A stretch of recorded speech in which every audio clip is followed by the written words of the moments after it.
quero cumprimentar a você que esteve junto conosco nesse período de 8 aulas. Estivemos juntos aqui conversando, trocando ideias sobre a história antiga, ainda que seja uma conversa diferente, mediada pela tecnologia, mas estivemos juntos, você foi a minha companhia nesses dias, nessas horas em que estivemos juntos, e para mim foi uma alegria poder compartilhar tantas informações sobre a história antiga. Nós, na aula de hoje, vamos conversar um pouco sobre as estruturas civilizacionais da antiguidade greco-romana. É isso que temos feito também o tempo todo, né? Essa colcha de retalhos, né, que você vai montando. É uma leitura que ficou para cá, uma leitura que ficou para lá, uma aula que se relacionou mais com o texto, outra que mostrou melhor outro texto, e as leituras vão agregando o conhecimento que a gente adquire aqui nas aulas. Portanto, eu espero que você esteja pronto para a gente fazer essa viagem pela cultura na antiguidade greco-romana e como os seus desdobramentos aconteceram na antiguidade tardia. Ok? Nós vamos, portanto, entender que os valores eles vão se misturando, né?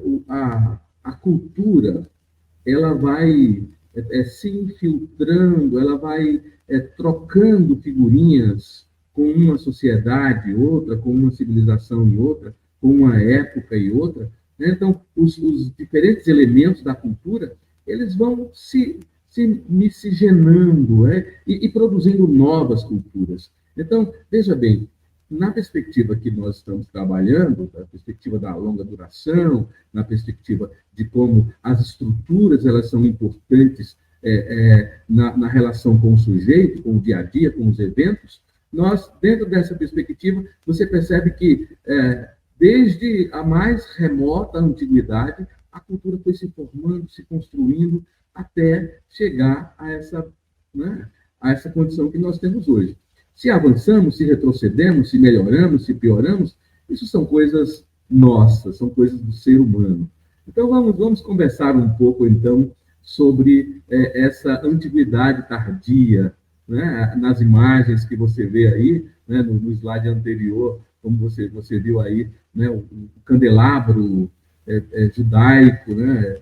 Que mostra muito da cultura do monoteísmo judeu, né? O cristianismo, nessa outra imagem, que mostra essa relação entre o judaísmo e o cristianismo, e posteriormente com o islamismo também, e nessa outra imagem você tem a imponência da arquitetura greco-romana, né, juntamente com o busto de Constantino, que foi o imperador romano que deu legalidade ao cristianismo no início do século IV, né, nesse período, inclusive, da antiguidade tardia, e as mudanças que essa cultura judaico-cristã provocou dentro do mundo grego, do mundo romano, e como ela assimilou também tantas culturas desses universos civilizacionais. E agora você tem esse novo tempo que vai se formar dentro do Mediterrâneo. De modo que eu entendo, né, como muitos teóricos entendem, que essa história antiga nos ocidentaliza, né? Por afirmação ou por negação, todos nós somos cristãos. Tá? Então, ou seja, nós estamos envolvidos nessa cultura cristã do Ocidente. E a história antiga, ela nos coloca nessa linha de tempo. Ela nos posiciona dentro da história mundial como herdeiros do Oriente Próximo, herdeiros da Grécia, herdeiros de Roma. E por meio da história antiga, nós viramos sucessores da história medieval, e a história do Brasil se torna um ramo da história europeia, e né, no momento em que nós somos colonizados, enfim, a identidade ocidental ela é fundamentada em uma interação muito complexa de elementos culturais. A filosofia grega, o direito romano, a democracia, a tradição judaico-cristã, o próprio cristianismo que foi se desdobrando na Europa, né, entre o catolicismo e o protestantismo posteriormente. Todo esse universo cultural, eles foram fornecendo as bases, os alicerces da identidade ocidental da nossa cultura. Inclusive o humanismo renascentista, lá no século XVI, que se inspirou no antropocentrismo, na educação greco-romana, tem, portanto, raízes na antiguidade. Portanto, dessa forma dinâmica, ao longo dos séculos, né, a nossa base ética e moral ela foi sendo forjada, a nossa base educacional, a nossa base religiosa, e isso permeia muitos aspectos da nossa cultura.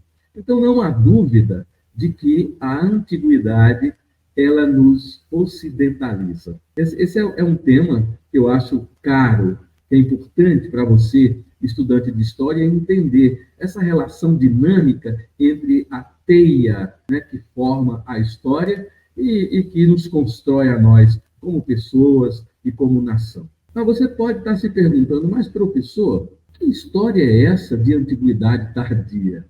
Né? Que história é essa? Como explica melhor para mim essa nova concepção da história antiga? E eu trago para vocês, né, uma citação que está lá nas nossas referências, que diz o seguinte: nos últimos 40 anos, a emergência de uma concepção de antiguidade antiga como um período autônomo e distinto entre a antiguidade clássica e a Idade Média constituiu uma revolução historiográfica. Portanto, eu estou falando de algo novo, né, do ponto de vista do conhecimento científico. Emerge realmente, nos últimos anos, essa concepção de antiguidade tardia. Veja bem, a gente aprendeu que a Idade Antiga começou por volta do ano 4000 a.C. e que termina em 476 d.C., com a queda do Império Romano. Essa é a divisão tradicional da história. Mas, do século V até o século VII, VIII, e as mudanças que aconteceram a partir do século II, do século III, na Antiguidade, mostram características distintas daquela Antiguidade. Por isso, alguns historiadores, isso não é consenso entre todos os historiadores, mas alguns historiadores percebem uma característica nova nesse período de tempo que vai ali, século II, século III da Antiguidade, antes de Cristo, até o século VII, século VIII. Isso varia de historiador para historiador. Acontece que, definitivamente, se pode perceber um período autônomo e distinto entre a Antiguidade Clássica e a Idade Média. Né? Autores contemporâneos têm concluído essa concepção do período histórico. Mas a grande questão para nós é pensar o seguinte: em que medida essa concepção de antiguidade tardia nos permite compreender melhor as transformações fundamentais que ocorreram nas sociedades antigas em direção às formas medievais? Como foi esse período de transição? Isso é interessante para a gente entender. Mas vamos pensar quais são os fundamentos epistemológicos, os fundamentos teóricos, né, dessa nova concepção de período de história. A primeira questão que se pontua é uma crítica que se tem feito nos últimos anos sobre o conceito de decadência do Império Romano. A gente aprendeu na historiografia tradicional que o Império Romano foi destruído, que as invasões bárbaras foi uma grande tragédia, né, que nos escombros do Império Romano foi edificado a cultura e as estruturas políticas, econômicas e sociais do mundo medieval. Pode-se diminuir a tragédia das invasões bárbaras, né? É óbvio que havia uma crise no sistema escravista romano, é claro que havia uma crise no sistema político romano, com muita corrupção, é claro que havia uma dificuldade dos romanos em administrar um império tão vasto, com tantas populações, mas é preciso entender também que havia elementos dentro do Império Romano que foram aproveitados, que foram reinventados. Então, esse processo de mudança que ocorre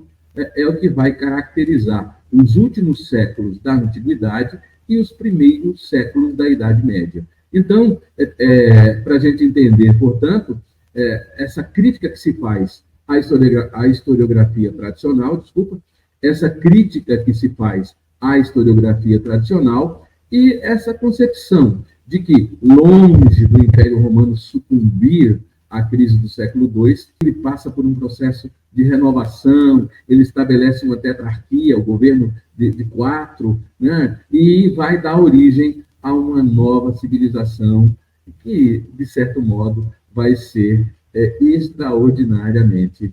Então, essa é uma breve reflexão para você entender os fundamentos teóricos, né, para que se assenta a ideia de uma antiguidade tardia. Feita essa consideração sobre as questões epistemológicas, teóricas dessa periodização da história, nós, em síntese, podemos dizer o seguinte: a antiguidade tardia não é simplesmente uma extensão da antiguidade. É uma fase distinta, apresenta características próprias, mas mantém muitos vestígios das formas mais antigas do período antigo. Ok? Então, o Mediterrâneo ele passa a ser percebido sob a ótica de três civilizações. Você tem o Ocidente Europeu Católico, né, o cristianismo que vem da antiguidade e vai cimentando as relações nesse novo período, mas você tem o Império Bizantino, você tem o Império Romano do Oriente, que se mantém, né, e você tem o Islã, que vai se formando, né, e que obviamente só vai aparecer lá para o século VIII, mas são esses três universos culturais que vão dar as características do Mediterrâneo nesse período. Ok?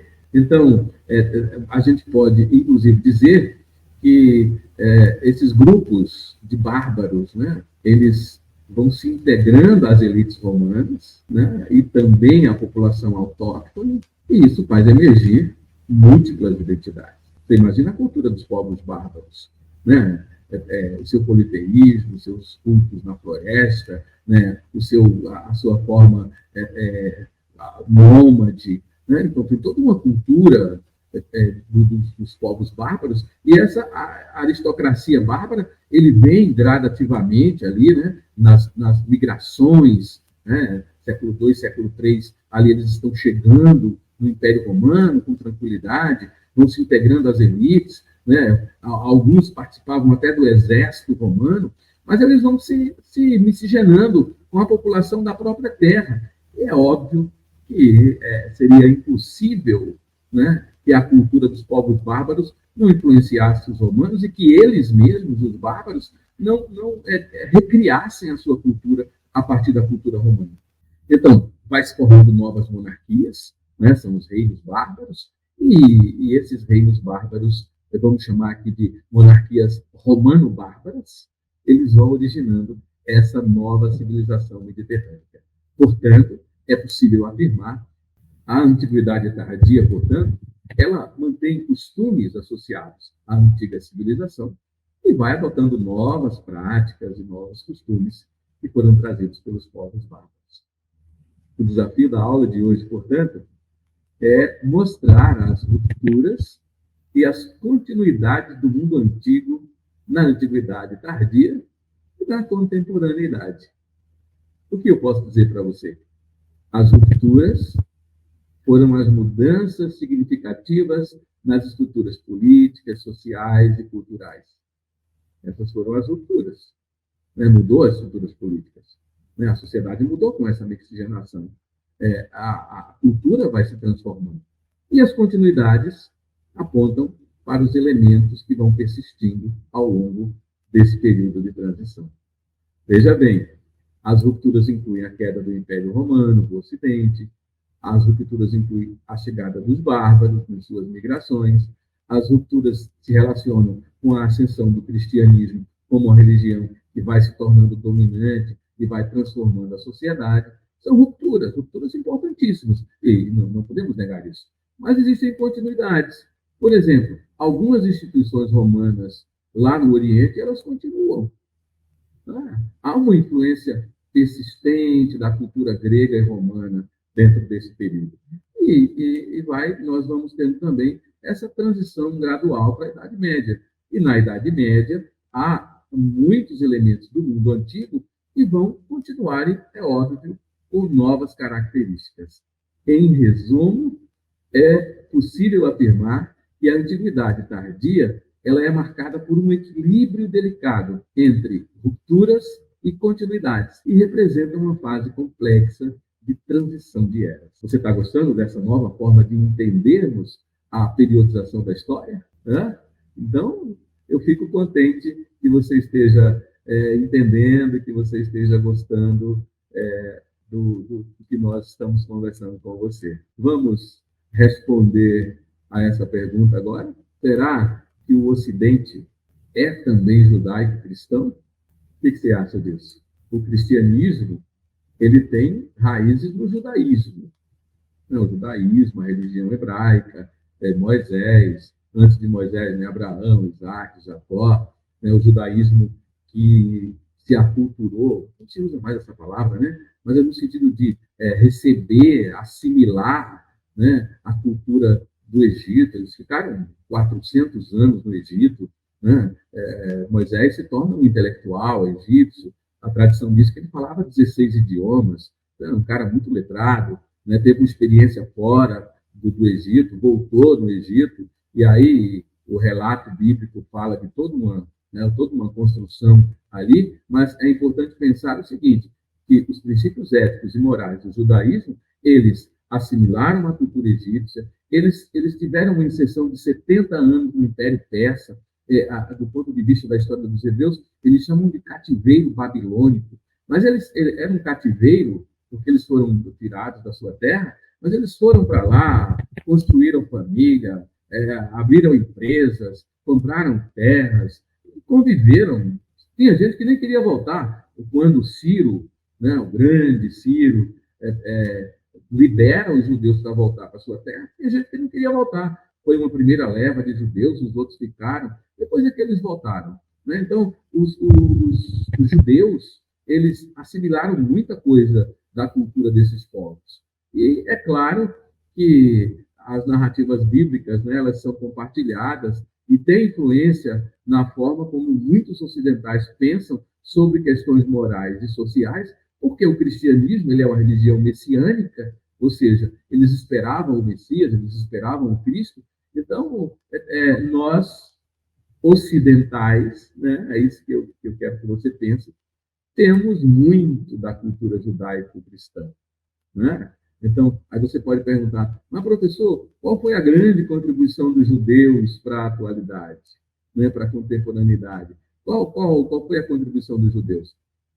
A gente pode dizer, sem dúvida alguma, para o seu tempo, para a antiguidade tardia, para o cristianismo e para os dias atuais, mas você pode perguntar qual foi a grande contribuição dos judeus para os dias atuais. É possível afirmar que a maior contribuição dos judeus, ou dos hebreus, ou dos israelitas, são 3 nomes para um povo só, a grande contribuição deles para a antiguidade tardia, para a contemporaneidade, é o seu monoteísmo. Uma religião completamente distinta das outras formas religiosas que prevaleceram na antiguidade. A ideia de um Deus único, de um Deus transcendente, ela influenciou as religiões abraâmicas, tanto o judaísmo como o cristianismo e o islamismo também. Então, nós temos uma contribuição importante dos judeus para a contemporaneidade. E nos desdobramentos dessa resposta, se você observar as constituições ocidentais, todas elas têm valores morais, princípios éticos, a legislação, ela tem as grandes constituições, grandes ou pequenas, grande é um superlativismo meu aqui, tá? Mas, enfim, a legislação ocidental, ela recebe uma contribuição nos seus sistemas legais, constitucionais, né, que reconhecem liberdade religiosa, protegem os direitos individuais, né? Portanto, é o código ético do Ocidente, que enfatiza os princípios da justiça, da moralidade e da responsabilidade, tem uma contribuição importante dessa cultura hebraica. Eu sugiro a você conhecer melhor, né, essa cultura incrível que foi a cultura dos hebreus. Vamos, então, avançar? Vamos, então, pensar um pouco sobre as civilizações clássicas. A civilização greco-romana. O que elas têm a ver com o Ocidente? Essa é fácil de responder, né? Dá para pedir para você fazer um texto legal, né? Porque isso está na cabeça da gente, né? E você tem uma imagem belíssima da arquitetura grega, né? Eu tenho vontade já algum dia de viajar à Grécia Antiga, né? De passear pelas civilizações clássicas, né? De entender melhor, né? O sofrimento, a dor, né? As crueldades desses povos, mas também se encantar com a sua literatura, com a sua arquitetura, com a sua escultura. Lá no final da aula, eu vou passear um pouco dentro dessa relação cultural que a gente tem aí. Né? Então, a pergunta que a gente faz, né, em relação a isso é sobre os mitos e a religiosidade grega e sua influência na atualidade. Será que os mitos gregos e romanos foram transfigurados na Antiguidade Tardia? Bom, você já ouviu falar em ressurreição dos mortos, no cristianismo, de renascimento da vida, de vida após a morte, salvação da alma, se você é católico ou não, mas você tem uma relação com os santos católicos. Aliás, na sua cidade deve ter um padroeiro, dia de feriado, dia bom para descansar, né? Porque é um dia em homenagem aos santos católicos, tem até um dia de todos os santos. Né? E você tem a celebração do Natal. Né? Uma vez por ano, a gente se reúne na mesa farta para celebrar o nascimento de Jesus. Né? Quando a gente é cristão, né, e sobretudo os cristãos católicos, ele se espelha na vida dos santos, dos mártires. Né? Então, para alguns teólogos, toda essa cultura, né, que prevaleceu de maneira muito, muito forte na Antiguidade Tardia, são reinterpretações cristãs da mitologia grega. Né? E aí eu pergunto para você, será que é? Né? O que isso tem a ver com a mitologia grega? Você tem até uma imagem aí, né, da representação do rio na época romana, que deriva da mitologia grega, né, a importância dos rios, e tem também uma simbologia incrível, né, no judaísmo e no cristianismo. Os rios têm toda uma simbologia, né, do ponto de vista da interpretação cristã. Os rios é um dos símbolos do Espírito Santo, enfim. Mas a questão é, será que realmente tem essa relação com a cultura antiga? Vamos pensar um pouco nisso. Olha só, Adonis, ele ressuscitou. Será que isso é coincidência ou hibridismo cultural? Vamos baba, né? Dá uma lida nesse cara. Esse cara é muito bom. Né? Nestor Garcia Canclini é um outro cara também que fala muito dessa questão, né? Para você entender melhor essa mistura cultural. Hércules, um herói grego, um exemplo de virtude, de superação. Né? O Natal conhecido com a celebração de solstício de inverno de algumas sociedades antigas. Algumas delas cultuavam ao sol. Né? Tem gente dentro do cristianismo que nem comemora o Natal por causa disso, você sabia? Então, o Natal não deve ser comemorado. Isso é uma questão muito individual. Né? Enfim, as divindades locais dos gregos e romanos, né, os romanos tinham, cada cidade, né, tinha os seus deuses, elas foram transfiguradas nos santos católicos. Você já pensou nisso? Catolicismo é cristianismo, catolicismo é monoteísta. Mas alguns teóricos dizem que no intuito de se adaptar aos novos tempos ali, no início do século IV, quando o cristianismo ele deixa de ser uma religião marginal e passa a ser uma religião legal, alguns teóricos dizem que é uma tentativa do catolicismo de adequar o catolicismo monoteísta a esse politeísmo da antiguidade. Se você pensar do ponto de vista filosófico, né, você vai pensar em Santo Agostinho, né, ele é um influente teólogo cristão. Né, e Agostinho ele foi muito influenciado pela filosofia neoplatônica. Né?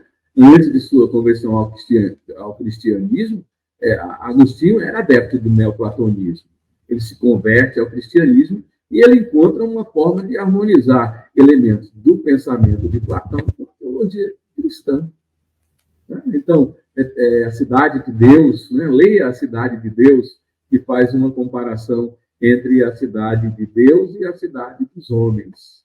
Né? Essa assimilação de elementos mitológicos do mundo grego, né? Ela pode ser vista como uma estratégia de adaptação da nova fé. Né?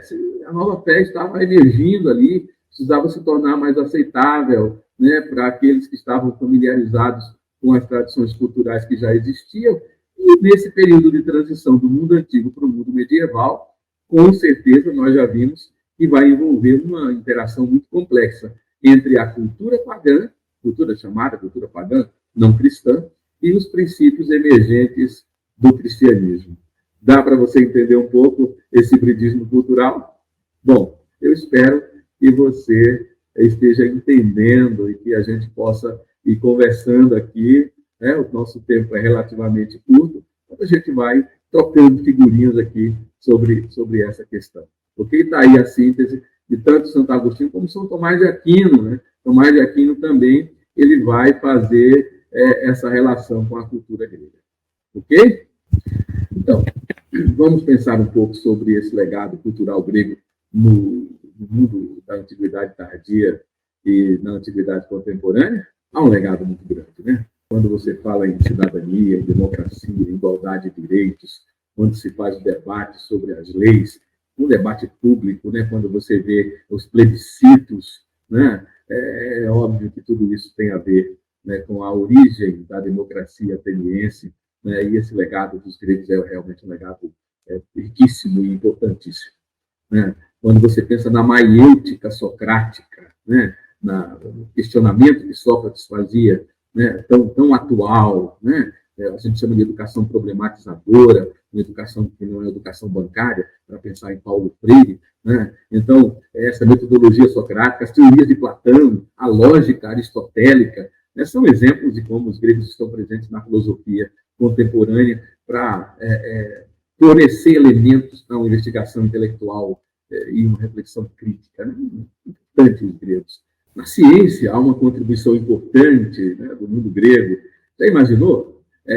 A contribuição da geometria de Euclides, né? Medicina, Hipócrates, o pai da medicina, nós temos uma contribuição dos gregos, os princípios matemáticos, a metodologia científica que era utilizada e que foi desenvolvida pelos gregos, ela continua a estabelecer as bases da ciência moderna. Né? Mas também na arquitetura, na literatura, não dá para a gente aqui pensar, né, e falar tudo que vem à cabeça da gente. Mas há uma contribuição muito grande dos gregos na atualidade. Vamos, então, refletir sobre as metamorfoses, as mudanças, e sobre o legado do Império Romano na Antiguidade Tardia. Nós já vimos que o Império Romano ele passa por mudanças dramáticas. Né?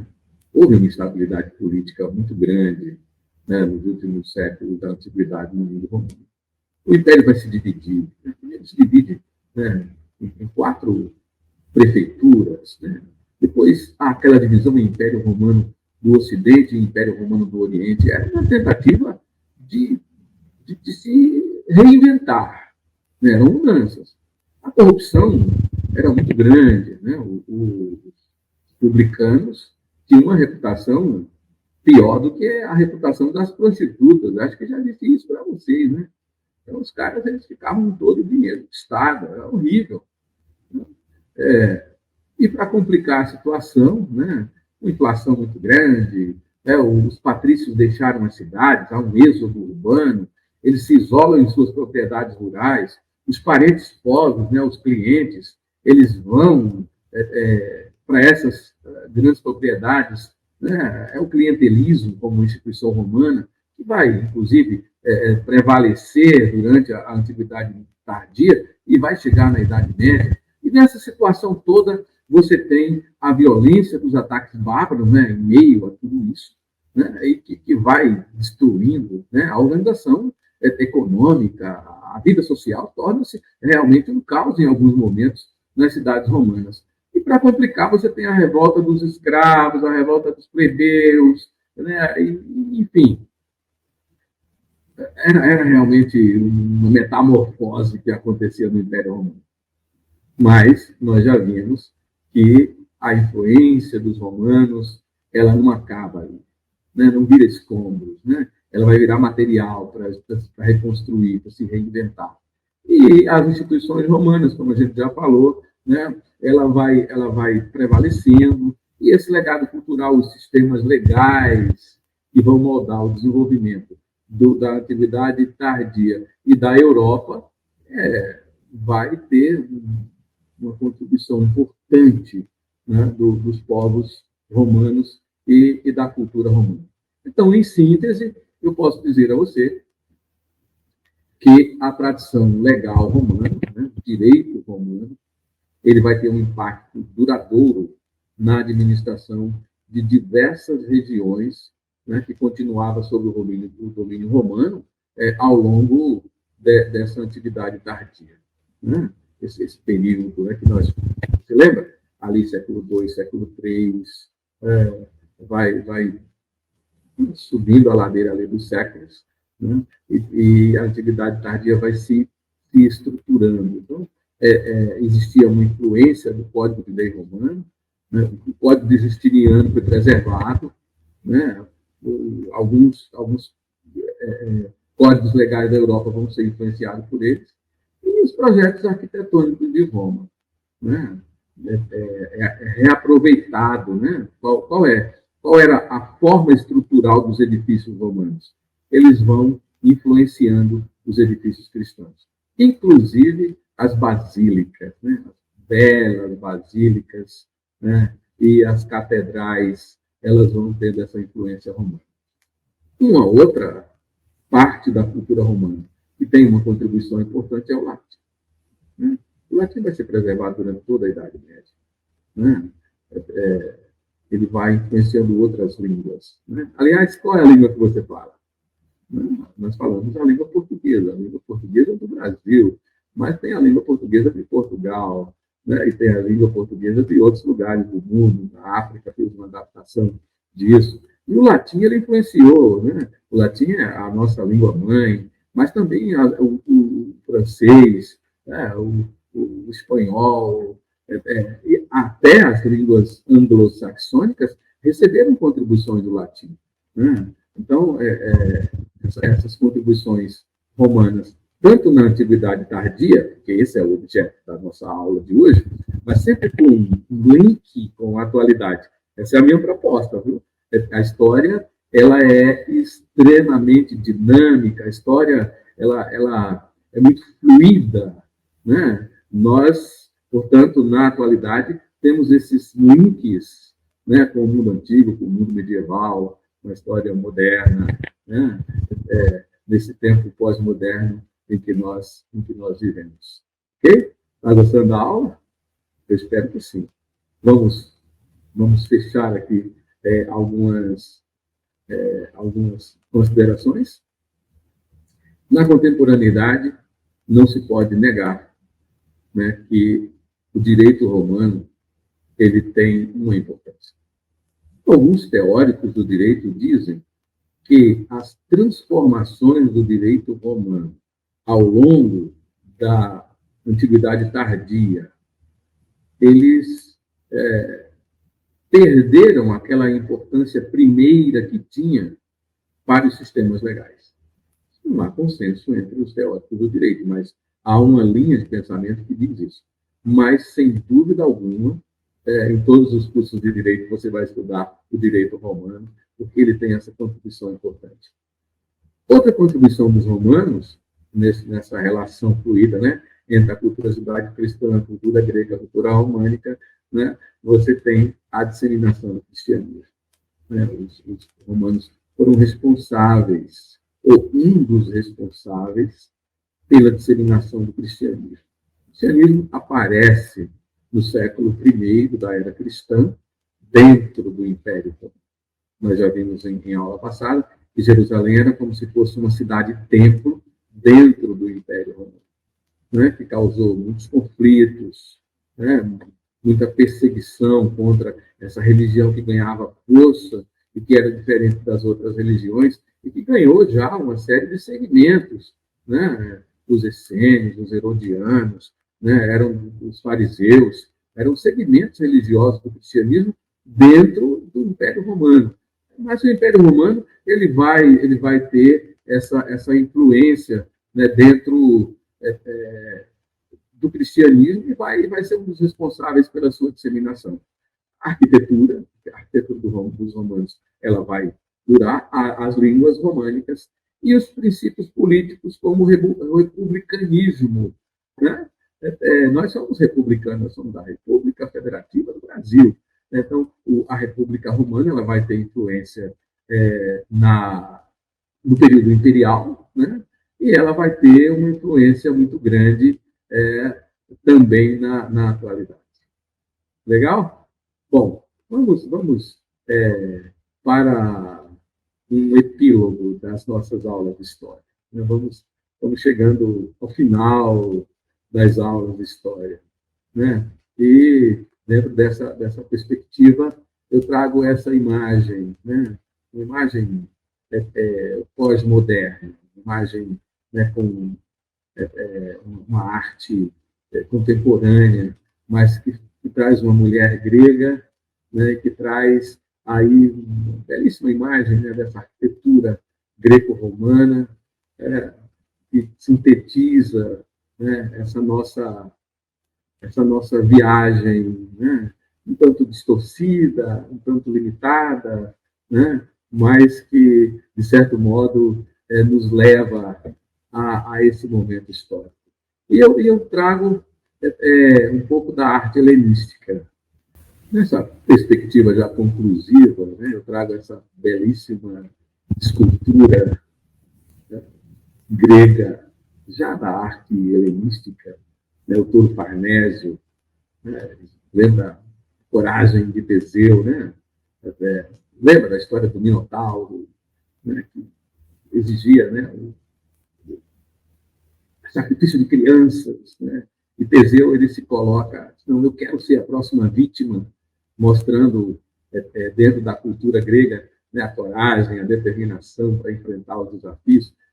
A mitologia grega, como qualquer mitologia, tem essa característica de, né, trazer uma lição, né, a bravura, essa é a mensagem moral, né? Enfrentar os obstáculos, né? Ariadne vai... Você conhece a história? Ariadne auxilia Teseu, né?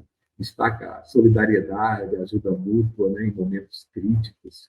Né? A história do Minotauro sugere essa moral dos gregos, né, de superar os desafios, a criatividade, né, o novelo, né, que Teseu usa, né, como estratégia para encontrar a saída do labirinto, mostra, né, essa questão da criatividade, das estratégias. Né? E quando Teseu ele assume o desafio de enfrentar o Minotauro, essa coisa do compromisso com a justiça, né, de sermos homens justos, né? Enfim, a história grega e seus mitos, ela traz um legado cultural que foi reaproveitado, né? Foi reaproveitado. Né? O pai da psicanálise, você lembra o nome dele? Ele aproveitou muita coisa dos mitos gregos para a psicanálise. Né? Apesar de ter chamado louco durante um período, mas todo sábio, no seu tempo, geralmente, né, corre o risco de ser chamado louco. Então, o touro Farnésio, ele transcende a sua dimensão mitológica e oferece ensinamentos atemporais, né, sobre coragem, colaboração, criatividade, responsabilidade, enfim. Cada leitor pode, né, vendo, né, a imagem é belíssima, né? Você viu aí? A imagem realmente é bem interessante. Mas tem uma outra imagem que eu trouxe aqui para a gente pensar dentro dessa conclusão. A deusa da vitória, né? Nike. Nike não é só uma marca de tênis, não, né? Nike é uma deusa grega associada à vitória, à velocidade, né? Ela tem um papel significativo na mitologia grega. Eu acho essa imagem tem uma beleza incrível, né? Ela é uma deusa titã da guerra, né? Filho de Palas, né? A deusa dos rios, né? Ela está voando, ela está pousando, né? Então, ela tem uma conexão com o campo de batalha, simboliza as vitórias, né? Nos mitos gregos, Nike é frequentemente retratada, né, com asas, né, pronta para voar, para espalhar a notícia da vitória, né? Suas asas têm o símbolo da velocidade, da agilidade, né?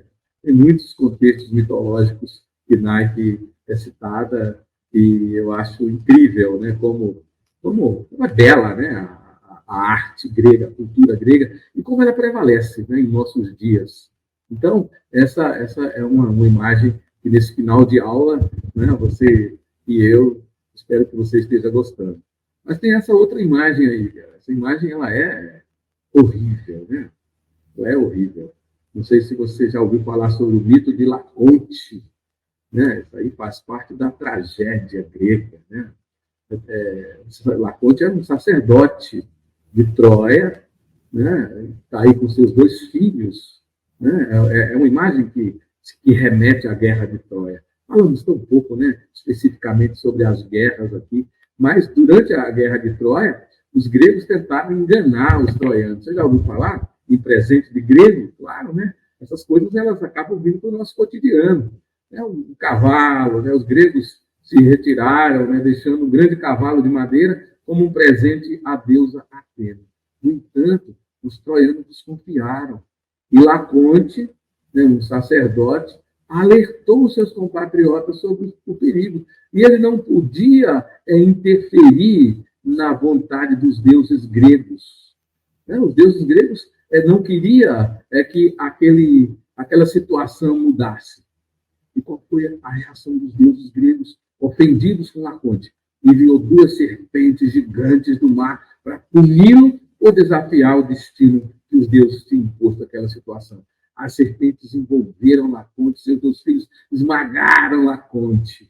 Né? Ora, isso é uma coisa horrível, né? O mito de Laconte, portanto, destaca esses temas gregos clássicos, né? A tragédia grega, né? O destino é inevitável, a ira dos deuses, né? Não se pode reagir a elas. Os seres humanos são impotentes, né, diante do divino, da autoridade dos deuses. Enfim, se você for lá no Parque do Ibirapuera, em São Paulo, você vai ver essa imagem que está no Brasil. Eu termino dizendo que a arte grega, a arte greco-romana, imortalizada em mármore, transcende o tempo, e a sua beleza é atemporal, e inspira a admiração até os dias de hoje. E eu termino a minha aula com essa imagem da vitória de Tito, general romano. Tá? E essas duas imagens lindas da Grécia antiga e de Roma antiga para você. Obrigado por sua atenção. Leia o material, se cuide, esteja bem, fique em paz com a sua família, com você mesmo e com os seus estudos. Grande abraço. Eu espero você. Até breve.